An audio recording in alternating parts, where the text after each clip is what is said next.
Hello students, मेरा नाम है विवेक और आप देख रहे हैं एजुकेशनल ईज़र। आज का हमारा टॉपिक है कक्षा 10 पाठ 4 द्विघात समीकरण गणित।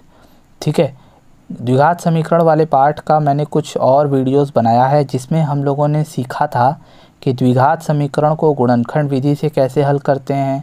फिर उसके बाद हम लोगों ने जाना कि द्विघात समीकरण को पूर्ण वर्ग बनाकर कैसे हल करते हैं। जिन्होंने वो सारी वीडियोस नहीं देखी हैं और पार्ट 1, पार्ट 2, पार्ट 3 का भी वीडियोस नहीं देखी हैं तो वो सभी को मैंने एक प्लेलिस्ट में डाला हुआ है। उस प्लेलिस्ट का जो लिंक है आपको डिस्क्रिप्शन में मिल जाएगा, तो आप उसमें जाकर वीडियोस देख सकते हो। ठीक है, तो द्विघात समीकरण के वीडियोस देख लीजिए क्योंकि आपको पता चल जाएगा द्विघात समीकरण क्या होता है और उसकी दो विधियां जो हम लोगों ने सीखी हैं जिससे कि हम लोग उसका मूल ज्ञात करते हैं। मूल क्या होता है? मूल वो मान होता है जिस पर कोई भी द्विघात समीकरण 0 हो जाता है। ठीक है, तो वही मूल ज्ञात करने के लिए हम लोग ये तीसरा वीडियो भी पढ़ रहे हैं, लेकिन इस वीडियो में हम लोग दूसरा मेथड पढ़ेंगे, दूसरा तरीका पढ़ेंगे, दूसरी विधि पढ़ेंगे। पहले में हम लोगों ने जाना था कि पूर्ण वर्ग बना के कैसे करेंगे और गुणनखंड से। यहाँ पे देखिए एक फॉर्मूला लिखा गया है, x बराबर -b प्लस माइनस करनी में b² - 4ac/2a। ये एक फार्मूला लिखा गया है। इसको एक गणितज्ञ थे जिनका नाम था श्रीधराचार्य, उन्होंने ये फार्मूला दिया था। इस फार्मूले की मदद से हम लोग किसी भी द्विघात समीकरण का मूल ज्ञात कर सकते हैं। इस फार्मूले को हम लोग द्विघाती सूत्र भी कहते हैं। क्या कहते हैं? द्विघाती सूत्र भी कहते हैं। तो आइए इसकी मदद से हम लोग मूल ज्ञात करते हैं। तो आपके सामने एक सवाल है, निम्नलिखित समीकरणों के मूल ज्ञात कीजिए। तो क्या करना है? हमें मूल ज्ञात करना है। तो सबसे पहले हमें ये द्विघात समीकरण का रूप तो दिख नहीं रहा, तो सबसे पहले इसे द्विघात समीकरण का रूप बना लेते हैं। तो इसके अब बटे में 1 ले लेंगे। ठीक है, और बटे में 1 लेने के बाद इसमें लसा लेंगे। 1 और x का लसा क्या आएगा? x आएगा। तो 1 से x में भाग दोगे तो x का ऊपर गुणा हो जाएगा, x² हो जाएगा। x से x में भाग दोगे तो 1 आएगा, 1 से गुणा किए तो 1 आ गया। इधर 3 आ गया। x बटे में है तो ये गुणा में चला जाएगा, तो ये क्या हो जाएगा? x² - 1 बराबर 3x। अब 3x को उठा के इधर ले आएंगे तो ये क्या हो जाएगा? x² - 3x - 1 बराबर 0। अब देखो ये द्विघात समीकरण का रूप बन गया कि नहीं बन गया? अब यहाँ से अगर मैं पूछूं a का मान कितना है, तो a का मान जो होता है वो x² का गुणांक होता है, तो 1 है। b का मान यहाँ पे कितना है? x का गुणांक यानी -3, और c का मान यहाँ पे कितना है? -1।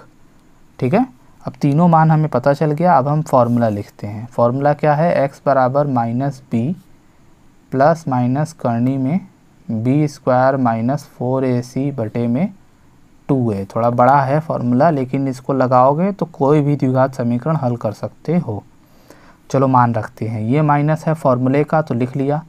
अब b का मान कितना दिया गया है? -3, तो चलो -3 रख लिए, प्लस माइनस करनी में b का स्क्वायर यानी -3 का स्क्वायर -4 मल्टीप्लाई a का मान 1 और c का मान -1 बटे में 2a का मतलब a का मान 1। तो चलिए अब इसको हल करते हैं। मान तो रख दिए, माइनस माइनस कितना हो जाएगा? Plus, plus minus. ठीक है, अब -3 का वर्ग कितना आएगा? माइनस का वर्ग प्लस और 3 का वर्ग 9, माइनस माइनस क्या बन गया? प्लस, और 4 एकम 4, 4 एकम 4 बटे में 2। यहाँ से हमको हल करने पे क्या मिलेगा? 3 प्लस माइनस करनी में 9 4 13 बटे 2। तो अब ये फाइनली हल हो गया। तो x का मान ऐसा मिल रहा है, तो इसमें प्लस माइनस लिखा है ना।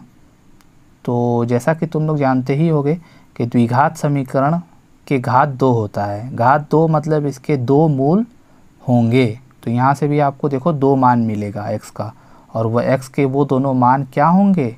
समीकरण के मूल होंगे। तो ये पहला मूल है, और माइनस लगा के ले लोगे तो वो दूसरा मूल। तो ये देखो दोनों मूल ज्ञात हो गए कि नहीं ज्ञात हो गए? तो इस तरीके से तुम मूल ज्ञात कर सकते हो फॉर्मूला का यूज़ करके। कभी कभी अगर द्विघात के रूप में नहीं है तो उसे द्विघात के रूप में बनाना भी पड़ जाता है। एक और सवाल दिया हुआ है, इसको भी देखेंगे। इसमें देखो ये द्विघात के रूप में तो है नहीं, तो सबसे पहले इसे द्विघात के रूप में बना लेते हैं। तो कैसे बनाएंगे, लसा लेंगे, यहाँ पे देखो कोष्टक के रूप में दिया गया है, ठीक है। तो इसको पहले क्या करोगे, लसा लोगे, तो लसा लोगे तो ये दोनों कोष्टक गुणा हो जाएंगे ऐसे, ठीक है।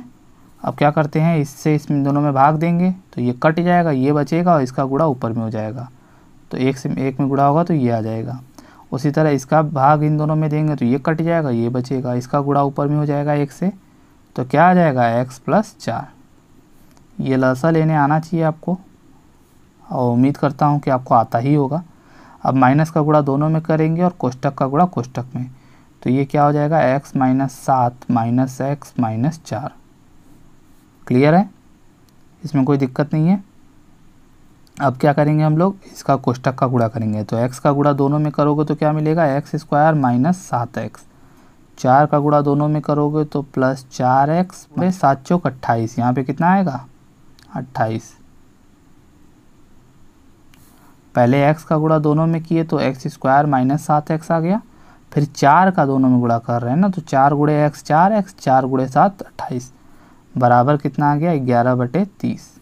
कोई दिक्कत, यहाँ पे देखो x में से x घट गया तो 0 आ गया, -7 - 4 तो -11 बटे में क्या आ गया x² -7 + 4 कितना होता है -3x, -28 बराबर 11/30। तो देखो बराबर की दोनों तरफ 11 आ गया, तो 11 को काट सकते हो, 11 एकम 11, 11 एकम 11। अब ये कैसे कटा, तुम्हें इमेजिन करो कि इस 11 को अगर तुम्हें इधर भेजना है तो ये ऊपर है ना, तो इधर जाएगा तो डिवाइड में जाएगा, तो डिवाइड में जाएगा तो कट जाएगा, वहाँ भी वहाँ काटो चाहे ऐसे काटो, बात एक ही है। तो यहाँ पे क्या मिल गया हमको, -1/x² - 3x - 28 बराबर 1/30। अब इसका तिर्यक गुणा कर देंगे, क्या कर देंगे, तिर्यक गुणा कर देंगे। तो चलिए तिर्यक गुणा करिए। तिर्यक गुणा करेंगे आप जब, तो 30 का गुणा -1 में हो जाएगा और 1 का गुणा इसमें, तो ये हो जाएगा x² - 3x - 28 बराबर -30। अब -30 को उठा के इस तरफ भेजेंगे, ठीक है। तो क्या मिलेगा x² - 3x - 28 + 30 बराबर 0। अब इसको हल कर देते हैं, तो 30 में से 28 जाएगा तो 2 मिलेगा। तो देखो द्विघात समीकरण मिल गया कि नहीं। यहाँ a बराबर 1 है, b बराबर -3 है और c बराबर 2 है। अब इसके मूल ज्ञात करने हैं तो फॉर्मूला लिख लेते हैं, फॉर्मूला यही है आपका, ठीक है। अब इसमें मान रख लेते हैं फटाफट, माइनस तो ये फॉर्मूला वाला है, अब b का मान कितना है -3, प्लस माइनस करनी में -3 का वर्ग, -4 × a का मान 1, b और c का मान 2, बटे में 2a है तो यानी 2 × 1। तो फटाफट इसको हल करते हैं, माइनस माइनस प्लस 3 हो गया, प्लस माइनस करनी में 3 का वर्ग कितना होता है 9, और माइनस का वर्ग प्लस, तो 9 आ गया, -4 एकम 4, 4 दूना 8, बटे में 2 एकम 2। अब इसको हल करोगे तो क्या मिलेगा 3 प्लस माइनस, अब ये करनी में कितना आएगा, 9 में से 8 गया 1, और करनी में 1 का मान क्या होता है 1 होता है कि नहीं होता है, तो यहाँ पर हम 1 लिख सकते हैं, ठीक। अब ये भी देखो हल हो गया। अब एक बार प्लस लेके हल करेंगे, एक बार माइनस लेके हल करेंगे। तो एक बार अगर प्लस लोगे तो क्या मिलेगा 3 + 1/2 यानी 4/2 यानी 1/2। तो x का यानी इस द्विघात समीकरण का पहला मूल क्या है 1/2। दूसरा मूल ज्ञात करने के लिए माइनस चिन्ह लेके हल करेंगे, ठीक है। तो माइनस चिन्ह लेके हल किए तो दूसरा वाला मूल भी मिल गया। तो देख पा रहे हो आपको दोनों मूल मिल गए। तो क्या किया हम लोगों ने, पहले एक हमें व्यंजक दिया गया था, समीकरण दिया गया था, उसको हल किए, द्विघात बना लिए, और द्विघात बनाने के बाद फार्मूला लिख के उसमें मान रख के हल कर दिए। बस यही करना है आपको। अब आप फार्मूले में रख के द्विघात का मूल ज्ञात करना सीख लिए होंगे। अब हम लोग जानेंगे मूलों की प्रकृति के बारे में। मूलों की प्रकृति का मतलब क्या। अब जैसा कि जानते हो द्विघात समीकरण के 2 मूल होते हैं, ठीक है। कभी कभी वो दोनों मूल अलग अलग होते हैं, कभी कभी वो दोनों मूल एक ही होते हैं। अगर जिन्होंने पिछली मेरी वीडियोस देखी होगी उनको पता होगा। तो उनको उनकी मूलों की प्रकृति कौन निर्धारित करता है? वो निर्धारित करता है विविक्तकर। कौन निर्धारित करता है? विविक्तकर, जिसको हम डी से प्रदर्शित करते हैं, जो होता है बी स्क्वायर माइनस 4ac। आपने जो द्विघात समीकरण का फॉर्मूला देखा था, जो श्रीधराचार्य का फॉर्मूला है, उसमें कर्णी में बी स्क्वायर माइनस 4ac था, तो आपको देखने को मिला था। तो उसी के मान पर निर्भर करता है कि मूलों की कैसी प्रकृति होगी। अगर बी स्क्वायर माइनस 4ac का मान 0 से बड़ा यानी धनात्मक होगा तो उसके दो अद्वितीय वास्तविक मूल मिलेंगे। अद्वितीय का मतलब अलग अलग, ठीक है, अलग अलग मूल मिलेंगे। जैसे कि हम लोगों ने पिछले 2 क्वेश्चन देखे तो उसमें दोनों अलग अलग मूल हमें मिले थे और वास्तविक भी थे। वो कैसे थे? वास्तविक। अगर बी स्क्वायर माइनस 4ac का मान 0 आ गया, क्या आ गया? 0, तो उसके दोनों मूल बराबर होंगे और वास्तविक होंगे, है ना। मतलब 2 मूल तो होंगे लेकिन वो दोनों के दोनों क्या होंगे? बिल्कुल बराबर होंगे। 2 2 हो सकता है, 4 4 हो सकता है, 1/2 1/2 हो सकता है, इस तरह से। अगर बी स्क्वायर माइनस 4ac का मान 0 से कम यानी ऋणात्मक में आएगा तो उसका कोई वास्तविक मूल नहीं होगा, यानी उसका मूल हम लोग ज्ञात नहीं कर सकते जिसका बी स्क्वायर माइनस 4ac का मान 0 हो। आप लोगों ने पिछली वीडियो देखी होगी जिसमें पूर्ण वर्ग बनाने का सवाल आया था, तो वहाँ पे भी आपने देखा होगा कर्णी में ऋणात्मक आ गया था, तो मैंने क्या कहा था? उसका हल संभव नहीं है। तो वही चीज़ यहाँ पर है। तो इस कंडीशन में मूल वास्तविक नहीं होते, बाकी दोनों में होते हैं। एक में दोनों मूल बराबर होंगे, एक में दोनों अलग अलग होंगे, ठीक है। तो आइए इस पर सवाल देखते हैं। तो आपके सामने एक सवाल है, लिखा हुआ है निम्न समीकरणों के मूलों की प्रकृति ज्ञात कीजिए। सबसे पहले तो हमें ज्ञात करना है कि मूलों की प्रकृति क्या होगी। इसके 2 अद्वितीय वास्तविक मूल होंगे या 2 बराबर वास्तविक मूल होंगे या इसका कोई वास्तविक मूल नहीं होगा। अब इन तीनों में से कैसा है ये पता करना है। फिर कह रहा है कि यदि इनका अस्तित्व है, अस्तित्व कौन से दोनों केस में है? इन दोनों केस में है। यदि ये बी स्क्वायर माइनस 4ac का मान 0 से बड़ा आ जाए तो इसका मतलब वास्तविक मूल होगा, उसका अस्तित्व होगा, या 0 के बराबर आ जाए तब भी उसका अस्तित्व होगा। तो अगर अस्तित्व में है तो उसका हल भी ज्ञात करना है, जैसे हल हम लोग ऊपर कर रहे थे ना फॉर्मूले से वैसे। तो चलिए पहले चेक करते हैं। तो हमें यहाँ से a b c का मान लिखना पड़ेगा। तो a का मान 2 है, b का मान कितना है? -3 है, और c का मान 5 है। तो हमें क्या ज्ञात करना है? बी स्क्वायर माइनस 4ac का मान ज्ञात करना है, जिसको हम d से लिखते हैं, ठीक है। तो अब इसमें मान रखते हैं। b का मान कितना है? -3, तो -3 का वर्ग -4 गुणे a का मान कितना है? 2, और 5 c का मान 5, तो -3 का वर्ग 9 आता है। 4 दूना 8 पंजे या 5 दूना 10, 10 चौका 40। अब यहाँ पे देखो तो क्या आ गया? -33। d का मान जो है 0 से कम है, यानी जो बी स्क्वायर माइनस 4ac का जो मान है वो 0 से छोटा है, यानी इसका कोई भी वास्तविक मूल नहीं होगा। 0 से बड़ा आता, ठीक है, तब इसका हल होता, या 0 से छोटा आता, 0 से बड़ा आता या तो 0 के बराबर आता, ठीक है। यहाँ पे 0 से छोटा आ गया, इसका मतलब इसका कोई वास्तविक मूल नहीं होगा।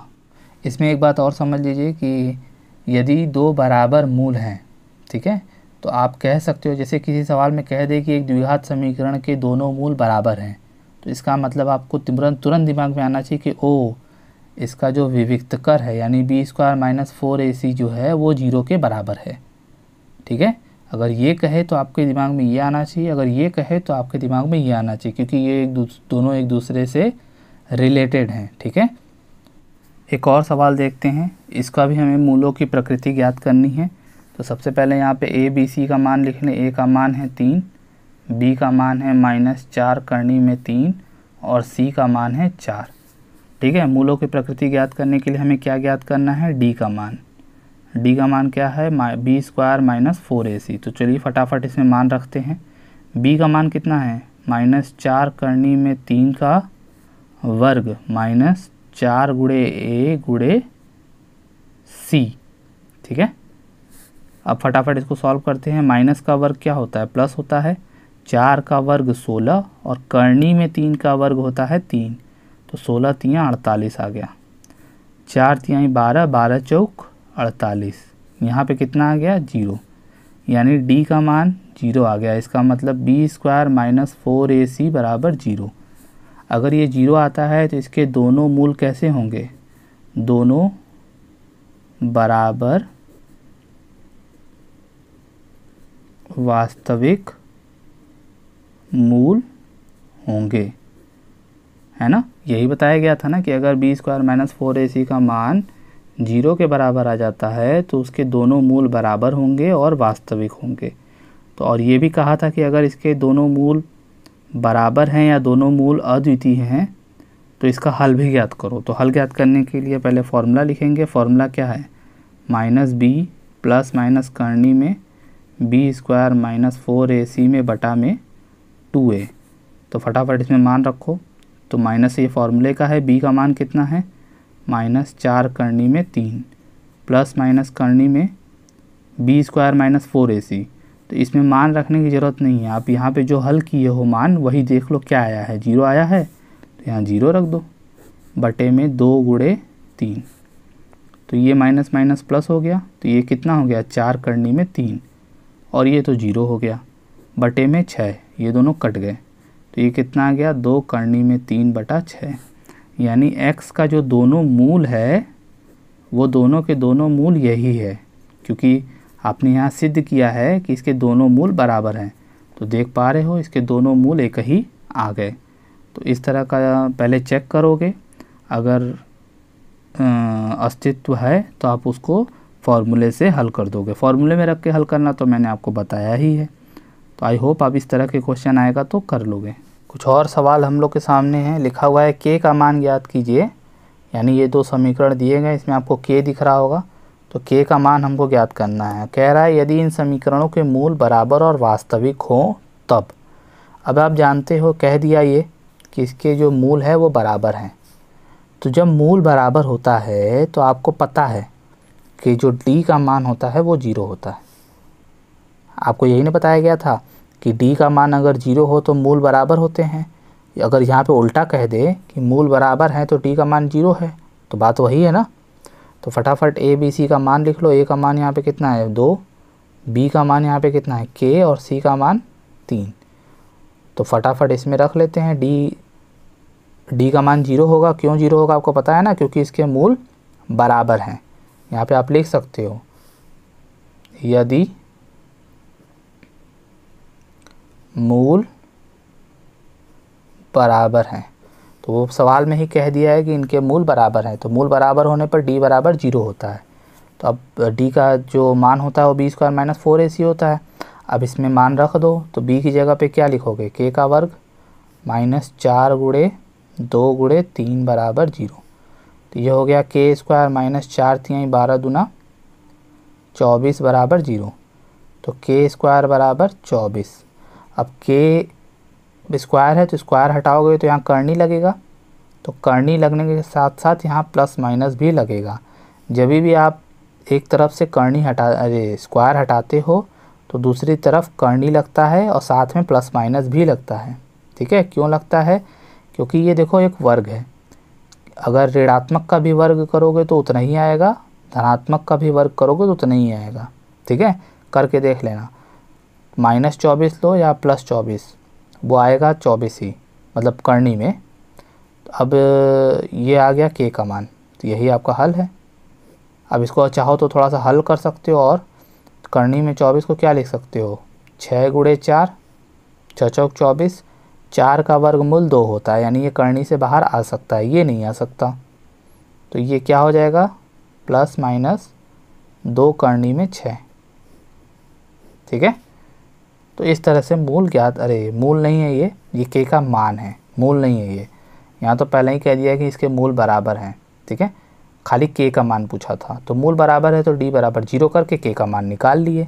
यहाँ पे भी कह रहा है इसके मूल बराबर हैं, तो सबसे पहले इसको द्विघात के रूप में बना तो लें।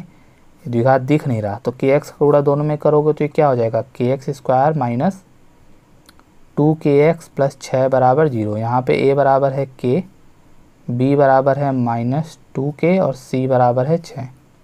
कह रहा है कि इसके मूल बराबर हैं, सवाल में कहा है ना इसके मूल बराबर हैं, तो d बराबर कितना हो जाएगा 0, यानी b² - 4ac बराबर 0। तो फटाफट इसमें मान रखो, तो यहाँ कितना हो जाएगा -2k का वर्ग -4 गुणे k गुणे 6 बराबर 0।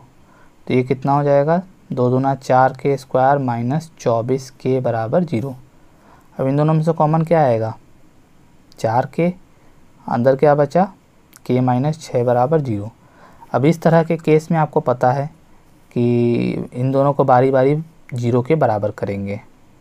तो यहाँ से हमको पहला मान मिल गया k का, और यहाँ दूसरे वाले को 0 के बराबर करोगे तो दूसरा मान। तो यहाँ पे भी हमें k का 2 मान मिल गया। ये मूल नहीं है, इसको मूल मत समझना, ये k का मान है।